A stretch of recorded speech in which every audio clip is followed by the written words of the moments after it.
Hey guys, Aaron Cybertron Zhang here, and today I'm back with another episode of Road to Ranked, where I climb the online VGC 17 ladder and provide live commentary as I go. Just jumping back into things, still with the team that I brought to the Oregon Regional Championships. I'm going to switch to a new team relatively soon, I think. I do have an exam Thursday night, so I don't have too much time before that, but hopefully I can build a new team in-game this weekend and then get some cool stuff going afterwards. The next couple of weeks, really, I'm dedicated to focusing on more content here on YouTube and also just finishing the semester strong. I only have a couple of weeks of school left, and the last couple of weekends I kind of dedicated towards competing at tournaments, but now that I have qualified for the World Championships, I can kind of take a breather and focus a little bit more on other stuff. So yeah, I kind of alluded to that earlier in earlier episodes, but we're just going to jump into things. If you haven't seen the team analysis for this team yet, definitely go check that out. That's linked in the description below. It has full breakdown on everything, and I also have the pace bin of this team in Showdown export form, as well as the QR code in the description below, so feel free to try it out yourself. It's definitely not the perfect team. There's some noticeable flaws, but it was a team that I didn't have too much time to put together before regionals, and it fortunately ended up giving me a pretty good run over in Oregon. There are definitely some ways that can be improved on, though, and who knows, I might revisit the concept of the team a little bit later. But yeah, I think I'm going to use some fun stuff moving on for the next team. I'd love to at least break the 1700s with this team just to, jump over that hurdle, but we're going to look for the first game of today's episode. And as always, if you guys enjoy Road to Ranked, please share your support by leaving a like in the video. I'd really appreciate it, as I'm doing my best to really get back on track with daily content after taking like 2 or so weeks off. And thank you for supporting the channel, the entire time. This last couple of weeks have definitely been super hectic, but I'm glad I can finally sit down and take a breather, focus a little bit on content. I do have some stuff going on at school and in real life, but it shouldn't be too bad in terms of conflicts, and might miss a day here or there, but I'm just going to do my best to keep it up with the content. If you haven't seen the match analyses from Oregon Regionals, definitely go check that out as well. I'm a little bit delayed on uploading the finals match analysis, but that should be up relatively soon. But we're finally going to find an opponent, our first opponent of the day, running a team of Garchomp, Arcanine, Muk, Tapu Lele, Ninetales, and Kartana. So this kind of reminds me of my old team, although there's no Porygon 2 here, which is definitely one interesting thing. These teams are always a little bit scary. I think Ninetales definitely sticks out in terms of kind of a major threat. So typically I still like going Drifblim and Lele with the lead, but one of the issues is like Garchomp's so awesome, but it kind of struggles a little bit more here, in the sense that Ninetales obviously gives it a ton of trouble. I think I'm still going to bring Garchomp, and I'd love Kartana, but I might bring Arcanine instead. Reason for bringing Arcanine is I can just Flare Blitz, knock out the Ninetales, and I can switch it into Blizzards. Kartana doesn't switch nicely into Ice-type attacks at all, really. And at least by burying Arcanine, I threaten both the Ninetales and the Kartana on my opponent's end. You could make a case for both Kartana and Metagross. I don't like Metagross too much here, just because there is a Garchomp and an Arcanine on my opponent's team. Muk isn't exactly the most fun Pokemon to deal against with Metagross either. And I think, like I said, Kartana here, it speed ties with my opponent's Kartana and Ninetales. That in itself is a problem. So, yeah, I'm going to bring my Arcanine, but... Oops, I didn't even lock in my Arcanine. Yeah. But this kind of composition is scary because Ninetales in general can put on a lot of offensive pressure immediately. I feel like I kind of need the Tailwind setup just because of how speedy some of my opponent's Pokemon are, and because my Garchomp and Tapu Lele are probably going to be slower. And that's kind of one of the weaknesses of this team, so you have to watch out right from the start, but we'll see what my opponent decides to lead with. I'm expecting to see Ninetales, but let's see. It's going to be Drifblim and Tapu Lele from my end, so Psychic Seed will activate immediately. It's going to be Ninetales and Arcanine from my opponent's end. Okay. I'm kind of mixed about this, because I do fear the Z move from Arcanine. And one of the things about running a slower Tapu Lele is the fact that Arcanine will outspeed me. So I think my best option here is probably to just Tailwind and Protect. Just because I don't want to risk losing Tapu Lele immediately. Yeah, it's definitely the most consistent option. And then that way I'd get a free switch into my Arcanine next turn if Drifblim faints. If it doesn't faint, then I can even go for something like a Destiny Bond. However, definitely a really threatening lead. I think Arcanine is one way you can pressure Drifblim Tapu Lele as well, since a lot of Tapu Lele's on these team comps are running slower variants. So at least I will get Tailwind up, and I really have to make sure I utilize these 3 turns well. So yeah, we just see a Blizzard, which is good. No Aurora Veil. That will chunk down Drifloon. It won't knock me out with the special defense boost. Wow, I actually took that really well. And my opponent does Flare Blitz. Okay, so no Z move coming up, but that is going to knock out Drifloon, unfortunately. I mean, that's what I was expecting, so I could have gotten a free opportunity to Psychic, but that's fine. As Arcanine will take, and it's Life Orb Arcanine as well, which is good information. Yeah, so I don't mind protecting the Lele there, because if I didn't protect it, there was a decent chance that Lele just would have gone down, and Lele is way too important in this matchup to just sacrifice like that. So I'm going to bring in my Arcanine now, yeah. Wouldn't be surprised to see like a pair of double protects here. The other question is whether my opponent has a Muck in the back or not. My opponent doesn't have any ground resists, and Arcanine definitely puts in some work, especially versus a Kartana in the back. So here I think I'm just going to go for a... This is kind of tricky because I feel like my opponent... You would probably want to double protect here, but you'd also might consider switching Ninetales out. So, I mean, I can just go for an obvious play of Flare Blitz and Psychic. I feel like, I don't know, my opponent could punish me here because let's say I Psychic in an Arcanine and something like Muck switches in, that could be bad. I'm gonna play it safe here. I don't know if I really like that too much, though. Okay, so Ninetales switches out. If it's Garchomp coming in, yeah, I could have Moonblasted that slot. Okay. An Arcanine protects. Yeah, so I could have doubled up onto that slot with a Flare Blitz and a Psychic, which I was kind of close to doing. That's fine, though. And that's kind of one of the weaknesses of this team, if you're not able to make good reads and call what's coming in when. And that can definitely be a problem. So I'm going to take some recoil damage there. An eliminating Garchomp would have been nice, but unfortunately not the case. However, that is okay. Garchomp definitely has to protect here. I mean, does it have to protect? Maybe not. If I were my opponent, I just protect Chomp here. And go for an end game of maybe Ninetales. Okay, I need to figure out the Hail situation too. With 3 turns.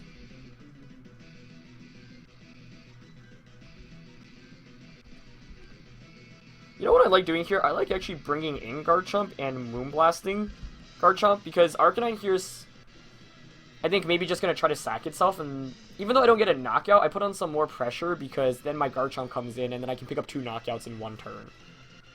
Yeah, I kind of like that idea.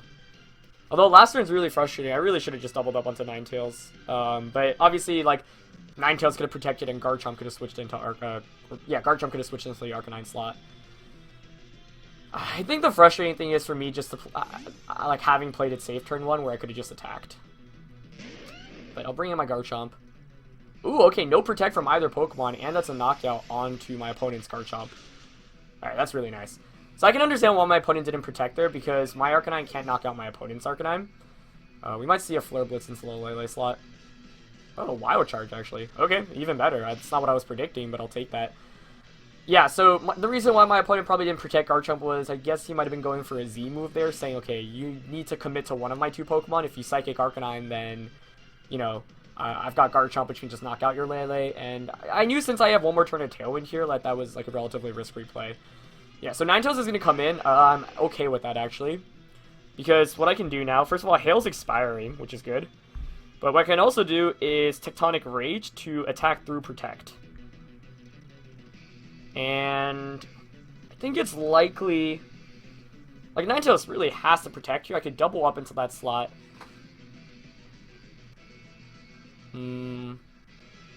Tech Rage. Psychic Terrain's expiring soon too, right? So then I could just end the game with Extreme Speed. And Arcanine definitely beats Kartana in the back. I don't know if my opponent's last one is Lele, so that's a concern. Okay, I'm going to Tech Rage Ninetales, and...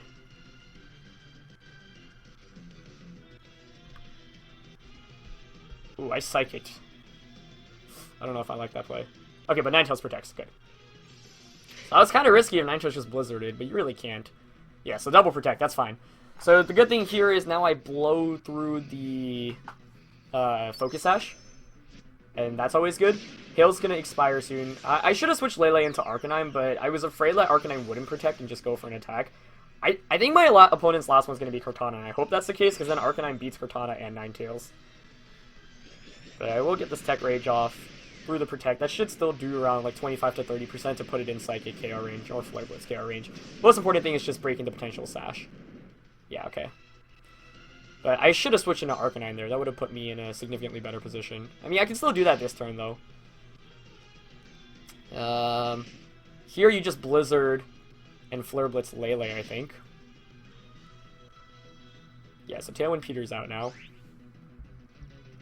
But I can switch into my Arcanine and protect Lele. Yeah, I like that. But if my opponent's last one is Lele, that like super fast Lele, that could be a concern because my Lele, Chomp, and Arcanine are all pretty slow. So like Timid Lele actually gives my team some trouble. Ninetales is staying in, which is good. Hail's also going to expire after this turn. And we'll see if Arcanine switches out. That could be a concern of mine. Let's see. No, it doesn't. Okay, great. So that puts me in a pretty good position going into this next turn, as long as... Even if I get frozen, I can unthaw. So yeah, he's just going to Blizzard. That's okay. Even if my opponent went for the predicting Arcanine to come in, that's fine. I'm not too worried about that. It does go for the Wild Charge into Lele. Okay, probably covering the Arcanine option, but Hail stops. Terrain disappears, so Extreme Speed is an option now, not that it's really necessary. This is a position where having Bulldoze actually could be helpful. I actually like the idea. See, the one thing I've got going for me is right now, both of my opponent's Pokemon are in a position where they probably want to switch. I might actually go for the Bulldoze right now to cover my options. Bulldoze and Moonblast into Ninetales. Sure, I'll be Bulldozing myself, but then Arcanine will be the fastest Pokemon around. Arcanine switches out, okay. Cortana? Nice. So unless it's Scarftana, which would be bad. And Ninetales protects. That's great. Because what this means now is I outspeed Cortana and I can just Flare Blitz that slot. So it's kind of one of the reasons why I run Bulldoze. Actually does a good amount of damage to both of the Pokemon there. Oh, I crit Cortana, okay. That makes some sense. And Moonblast into Protect, that's fine. So now I know all my opponent's Pokemon, I can just go for the Flare Blitz onto Cortana and the Psychic onto Ninetales. Because Ninetales protected last turn. It depends on Cortana's set here, I guess. Oh, actually I should have rethought that. Maybe I should have Psychicked Cortana, but it could be Assault Vest. But the issue is now my opponent can switch the Cortana into Ninetales, but then Ninetales faints on my opponent's end anyway. Flare Blitz should chunk the Arcanine, maybe even put it in E-Speed KO range, even at -1 since it's offensive. Okay, so that's what happens, but that's okay, because that means Ninetales should go down here. And that's the biggest threat to my Garchomp out of the way. So, yeah, I could have won this game instantly by Flare Blitzing and Psychicking, but yeah, he's just going to Freeze Dry. I should survive that. Yeah, nice. But instead I ended up going for the Flare Blitz because, I don't know, like, Cortana's still kind of scary in that position. Yeah, Flare Blitz actually still does a pretty good amount there. I think that should be an E-Speed KO range. And Psychic will come out and knock out Ninetales. I actually would have preferred myself probably not to faint there, just to prevent the free switching back into Cortana, but that's okay. And since I have Fire Fang on Garchomp, I think I'm in an okay position. Arcanine will faint. I don't know if a Sacred Sword knocks my Arcanine out. I feel like it shouldn't since I have a lot of HP investment.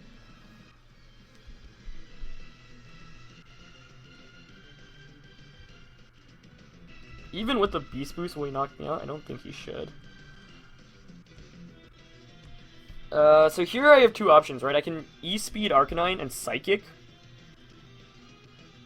Actually, I like that option, yeah, because even if he protects, that's fine. I don't want to switch out into Garchomp because Garchomp's at full HP. Okay, so Arcanine E-Speeds into Lele, that's fine. Because he's going to take that Life Orb recoil, and then I'll be able to knock him out in return, and even if Cortana, like, Fire Fang should be able to knock out Cortana. Oh, he hasn't Z-move, though. Oh boy, I bet it's Z-move Cortana. That'd be bad. But if I survive Sacred Sword, I just win.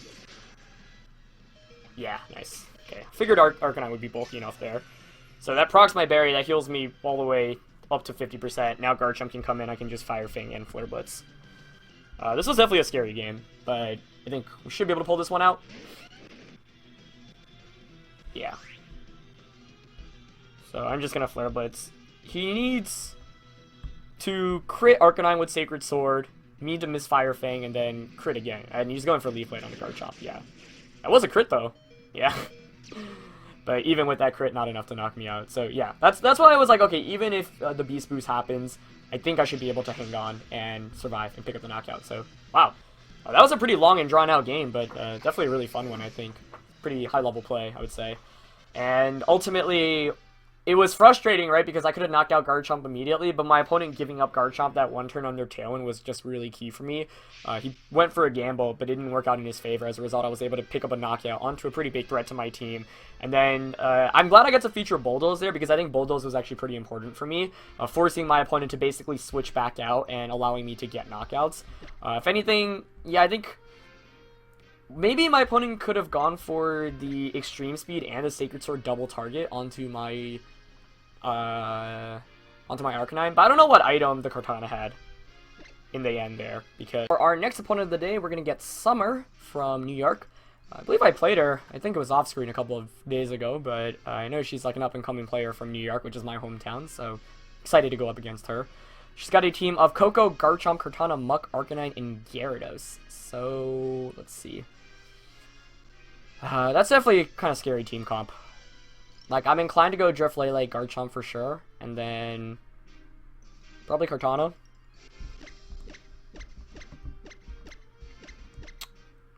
That makes sense. Yeah. The fear is just like, where's the Z move, and my opponent being able to stall out Tailwind, because she can definitely stall it out efficiently with that kind of team comp. And also Muck switching into Psychics is kind of a issue of mine as well. Yeah, I want to bring Kartana here because I need answers against that Gyarados, and without Wild Charge on Arcanine, like, now Kartana Leaf Blade 2-shots it, and Metagross. Metagross you can make a case for, but there's Garchomp, Arcanine, and Muck, and even Coco 2-shots with T-Bolt, so I don't like that as much. But, alright, we're going to get into this one. The last game I was playing ended up in a DC, so I hope this one doesn't. Let's see what my opponent ends up bringing out. I think Coco makes a lot of sense as a lead here, probably. The thing is, there's no fake-out pressure, so I can just immediately spread Will-O-Wisps. Oh, it's actually Kartana and Muck, okay. This is one case where it's like, ooh, if I had Arcanine, that would be mighty sweet, but unfortunately I don't. I wonder if we see a double up into Drifbloom. I'd love to just Tailwind Protect here. I could also Shadow Ball Kartana, but then I don't have Tailwind up. I think I really need Tailwind.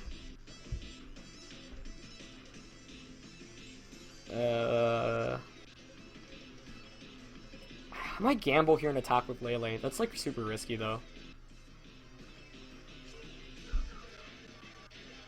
I really want to.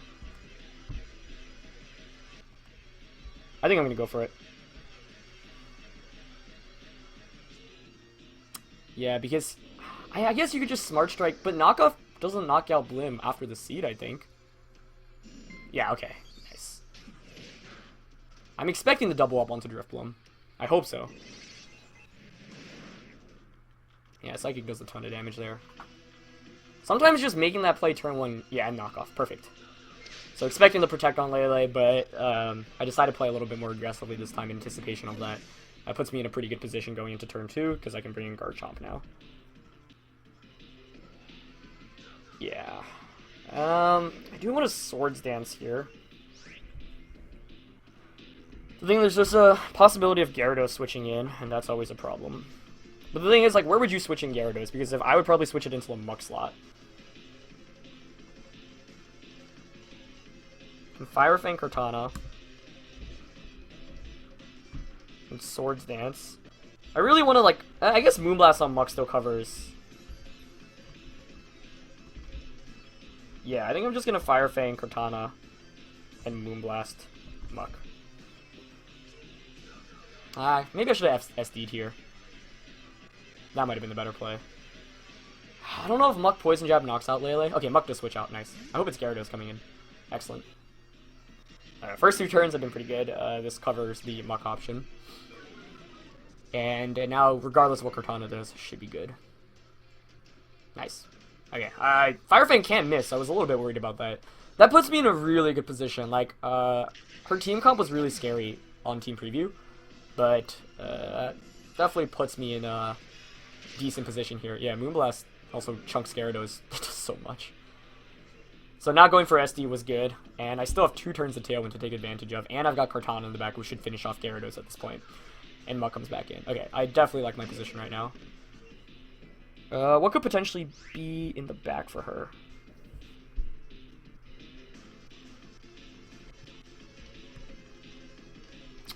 I really want a Swords Dance here, but I think it's probably better to just Tech Rage.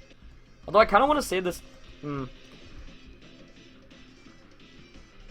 if I were her, I might anticipate the Tech Rage. Definitely want to Moonblast Gyarados. This one's tough. This turn is tough. I'm going to Swords Dance and just Moonblast Gyarados. Gyarados protects. Let's see if Muck protects too. I think it's going to attack here. Okay, never mind, it protects. Oh! Like, this team, especially in best of 1, like both my team and my opponent's team, like this matchup is so volatile because like each turn, if I made the wrong play, I could have been in a significantly like worse position. But fortunately, I called all 3 turns correctly. Kind of just lucky guessing, to be honest. Now I can just Tech Rage Muck. And is there anything that can switch in? What's better, Psychic or Moonblast? I guess there's the potential of Arcanine coming in, but that's fine. I think Moonblast is probably better. Yeah. Whew, okay. So, even if she gets a double, regardless of what's in the back, I think that Swords Dance should lock things up, since Muck didn't go for a jab onto Lele. But I went for the Swords Dance there because, like, Moonblast covers the Gyarados slot, so that slot either gets knocked out or there's a switch out. Even if Muck knocks out Tapu Lele, then my Cortana comes in. I haven't burned my Z move yet, so I can go for that in the last turn of Tailwind. Muck goes for the double, doesn't get it, so Tectonic Rage here should just knock out Muck, and Moonblast should knock out Gyarados. So, yeah, that's pretty much it. I think, the Psychic on a Cortana was honestly a big deal, because if I protected, then the pressure I apply turn 2 is significantly less. That's one of the things about this team, like whether you decide to attack with Lele turn 1 or whether you should protect, because obviously protecting covers you from options like a Smart Strike from Cortana, but sometimes you might want to play a little bit risky. But that's one of the things about Drifblim and Lele as a team, like, you can be in positions where, I don't know, I figured, okay, even if I lose my Cortana there, or let's say she is able to just knock out Lele, I don't think Knockoff should knock out Drifblim, so then at least I have Garchomp Drifblim going into turn 2, and I still have Cortana in the back. But I didn't like my odds about that as much. Garchomp coming in for her now. Think Tailwind expired? Yeah, that's fine.